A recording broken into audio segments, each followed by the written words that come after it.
Mesdames, Mesdemoiselles et Messieurs, bonjour. J'ai avec moi Philippe Jean-François que je vais vous présenter avec grand plaisir. Et c'est un grand honneur, si vous voulez, d'être avec ce journaliste de renom. C'est quelqu'un qui a passé des années à travailler, disons, dans les plus grandes stations de radio de notre cher pays, Haïti, hein.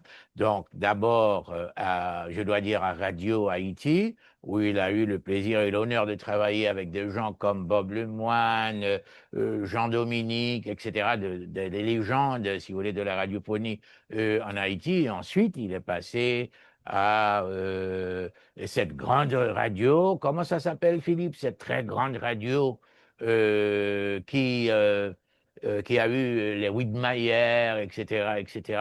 Donc là, c'était vraiment, disons, des moments de grands moments de la radiophonie, si vous voulez, en Haïti. Et puis, il a fait du journalisme également dans des journaux d'Haïti. Ensuite, il est rentré à New York. Il en a fait autant. Il a travaillé dans de grandes radios à New York. Mais voilà, je ne vais pas vous présenter Philippe. Je vais lui demander de dire quelques mots. Parce que Philippe, je dois t'expliquer certaines choses que je voudrais accomplir et je crois que je vais le faire avec ton aide. Vas-y Philippe, tu as quelque chose à dire? Ah, plein de choses à dire, ou pas assez. En tout cas, ça me fait plaisir d'être avec vous euh, et avec les auditeurs de Mémoire, Culture et Société. C'est notre émission d'essai, c'est notre première émission et nous pensons avoir beaucoup d'auditeurs et téléspectateurs avec nous. Bon.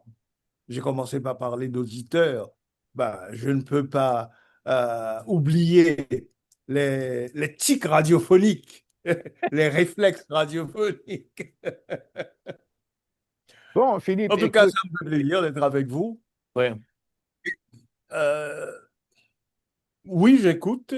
Ouais, j'allais dire Première que, question, oui, j'aurais voulu poser, c'est pourquoi ce titre Mémoire, culture et société? Il faudrait bon, renseigner les téléspectateurs à propos de ce titre. Que signifie pour vous mémoire, culture et société? bon, c'est vraiment très difficile à définir, mais quand même, il faut les lier ensemble quand même. En tout cas, de toute façon, je tiens à dire que j'ai fait partie d'une grande organisation qui a été formée à partir d'Haïti et qui est venue à New York, qui a conquis, disons, Washington Chicago, etc., et qui voulait vraiment conquérir d'autres espaces, c'est-à-dire là où nous avons en majorité les gens des communautés, si vous voulez, haïtiennes de l'extérieur. C'est la Fondation Mémoire. Et justement, on était tous des obsédés, si vous voulez, de la mémoire.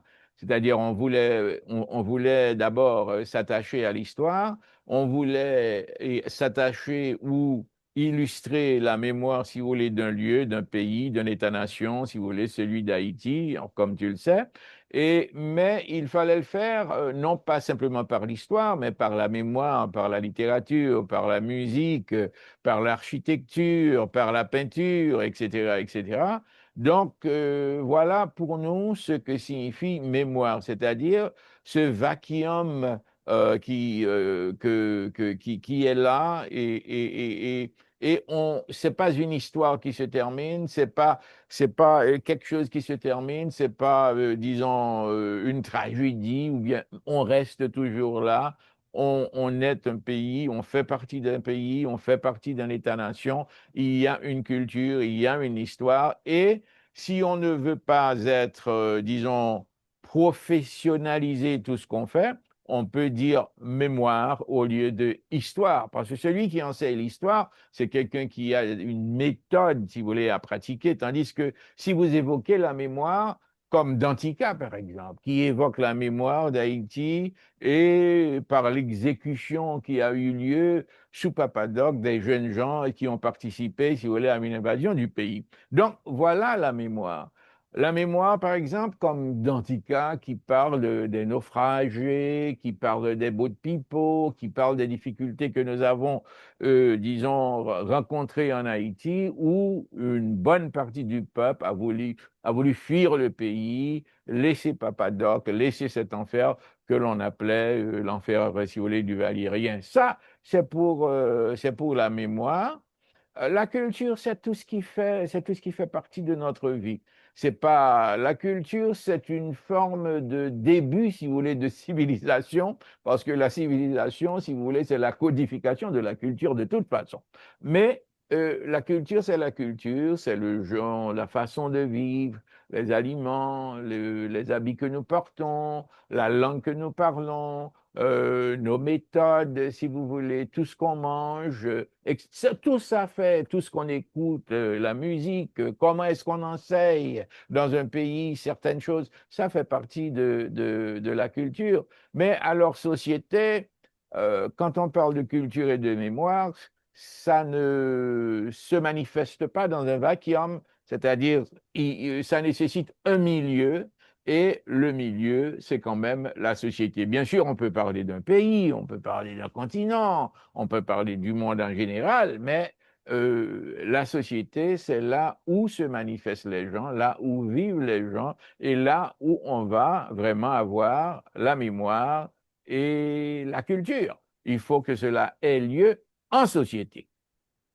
Or, je suis justement tenté de vous demander comment se porte la culture dans la ville de New York au niveau de la communauté haïtienne. Alors Philippe, il y a quelque chose qui m'échappe. J'ai entendu le mot culture à New York et communauté haïtienne, mais il y a quelque chose que tu dis avant Je que j'ai reprends pas la pu question, je saisir. suis tenté de vous demander comment se porte la culture à New York dans la communauté haïtienne, la culture haïtienne. Bien d'accord. Je dois dire que enfin, j'ai migré là, disons vers 1970. Et lorsque je suis venu dans la grosse pomme, c'est-à-dire New York, je crois qu'il y avait vraiment beaucoup de gens qui s'occupaient du renforcement d'une sorte de revitalisation, si vous voulez, de cette culture, de la culture haïtienne. Et je ne crois pas que cela s'exprimait simplement par le samedi soir, dans des soirées qu'on organisait. Non, c'était plutôt par la grande culture, par la musique, par la littérature, par l'histoire, par la peinture. Et voilà, pour nous, ce que c'était, si vous voulez, si on voulait parler de culture durant ces années. Mais maintenant, lorsqu'on parle de culture haïtienne, ça se rétrécit un peu. Pourquoi je dis tout ça? C'est parce qu'il y avait une très, très grande diversité, si vous voulez, d'illustrations culturelles ici à New York. Et je parle de la communauté haïtienne. C'est-à-dire, c'était pas seulement la musique, c'était la littérature. C'était pas seulement la littérature et la musique, il y avait la peinture, il y avait tout presque, et la gastronomie, tout. Il y avait des pique-niques, il y avait, disons, des petites croisières. Il y avait tant de choses là où on retrouvait les patriotes haïtiens, enfin nos frères, nos sœurs. Mais avec les années, si vous voulez, qui se sont écoulées, et puis surtout avec la pandémie qui nous avait frappé durement au moment du Covid, tu comprends. Et il y a eu une sorte d'immobilisation, mais maintenant, ça se reprend un petit peu, mais pas tout à fait. Mais il y a un bon pan de cette culture-là qui a tendance à s'évanouir, à ne plus exister, comme par exemple la littérature est en danger. C'est-à-dire, toi et moi, on a participé à des choses, Barjon a participé à des choses, nous sommes encore obsédés, si vous voulez, par cette culture, ou du moins l'expression de cette culture, mais ce que je dis, c'est que il y a un manque, il y a, disons, je dis pas que tout s'efface maintenant, mais Mais il y qu'est-ce a, qu'il faut pour revitaliser cette culture? bon, et je crois que ce serait l'une de nos ambitions, c'est-à-dire première, de revitaliser cette culture, mais je crois qu'il faudra essayer d'atteindre un peu plus largement les membres, si vous voulez, de notre communauté. Par exemple, nous avons eu des ventes signatures récemment et le public est venu très, très peu. C'était un dimanche, puisque ça a toujours été le meilleur jour pour les manifestations culturelles à New York. À part le samedi soir où il n'y a que des balles et des balles et des balles. Là où on s'amuse, c'est vrai, mais on ne sent pas vraiment cette culture-là qu'on avait rencontrée, c'est-à-dire dès nos premières années à New York. Il y avait une question de livres par lesquels s'exprimait cette culture. Il y avait un peu la musique dans les concerts, pas simplement dans les bals. Et il y avait la peinture, il y avait la poésie, il y avait tant de choses. Alors pour le moment, je sens qu'il y a une baisse, si vous voulez, considérable de ces activités d'ordre culturel. Donc, c'est vrai qu'il existe encore de la musique, c'est vrai qu'il existe encore autre chose, c'est vrai qu'on parle beaucoup d'Haïti, c'est vrai qu'on fait un peu de politique la plupart du temps. Les Haïtiens sont tout à fait obsédés par la politique, ça se comprend, c'est leur pays, ils sont tous concernés, et avec cette comment est-ce que j'appellerais ça? Il y a un mouvement très conservateur qui s'étend dans le monde et qui n'aide pas nos patriotes haïtiens et qui n'aide pas notre pays, Haïti, si vous voulez, de manière particulière. Donc, je pense qu'il y a une très grande baisse qui s'est effectuée et c'est pas comme autrefois. Il faudra Mais reprendre. cette baisse se traduit aussi au niveau de la presse, où l'audience est divisée. Euh, et les, les émissions n'atteignent pas le monde espéré.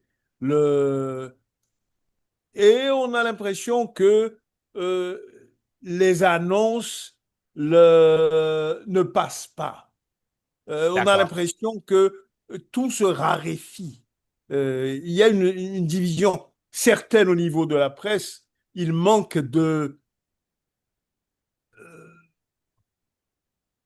beaucoup d'intérêt au niveau de la presse, Je crois. au niveau de l'audience Je aussi. crois qu'autrefois, il y avait d'abord un petit peu plus d'optimisme, mais également un peu plus de dynamisme. C'est-à-dire, c'était des mouvements qui avaient tendance à se généraliser. Je me rappelle qu'on a eu des participations assez actives d'écrivains, de poètes qui sont venus dans la communauté à New York et qui vraiment ont pu réussir, c'est-à-dire à vendre leurs livres, leurs Même le disques, leurs folklore tableaux. a été blessé. Ben, comme je dis, je crois que c'est peut-être une partie, New York est une partie du monde, la communauté haïtienne est une partie du monde qui se reprend, peut-être très, très, très lentement. Je ne veux pas être tout à fait pessimiste, puisque ça va pas bien au pays, on comprend, hein. C'est peut-être une descente en enfer, une traversée du désert qui ne s'arrête pas, mais quand même, je ne veux pas devenir très ou trop pessimiste. J'ai un peu d'espoir qu'il faudrait peut-être un peu plus de participation, il faudrait redoubler d'efforts pour que cette communauté puisse revenir, nous revenir, parce qu'autrefois, si vous voulez, c'était plus chic, c'était mieux, il y avait beaucoup plus de monde dans tout ce qu'on faisait. Est-ce qu'on ne peut pas utiliser la politique puisque la politique attire tout le monde? Est-ce qu'on ne peut pas utiliser la politique pour essayer de ramener les gens à la culture?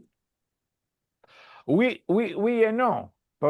C'est un mot magique lorsqu'on dit politique, c'est un mot qui pense au déferlement, si vous voulez, de la passion de presque tout le monde, et je dirais presque dans tous les pays. Mais parfois, la politique, ça peut produire l'effet contraire. Moi, je me rappelle une fois, j'ai loué une petite boîte pour quelqu'un là qui allait passer dans cette communauté. Et c'est quelqu'un qui faisait de la politique en Haïti, qui était chef de parti politique. Et puis, arrivé, disons, ça allait avoir lieu un dimanche, eh bien, le jeudi, disons 2 ou 3 jours avant, eh bien, le directeur de la petite boîte m'a appelé pour me dire que je regrette, monsieur, c'est vrai que vous avez fait une réservation, mais ça peut pas. Nous ne pratiquons pas de politique active, etc., etc. So, nous avons dû abandonner. Et puis, après un jour ou deux, on a repris, on est allé à une autre boîte. C'était pas trop mal passé, mais s'il fallait vraiment penser à ce premier local, donc on aurait tout perdu. Et le type qui a effectué le voyage, eh bien, allait perdre son temps. Alors, Philippe, c'est notre première rencontre en ondes. Je te remercie d'abord et je t'en félicite encore, comme d'habitude, et nous allons reprendre, disons, dans quelques jours. Nous aurons une autre représentation, une autre présentation à deux. Et Parfait. merci. Merci à vous aussi.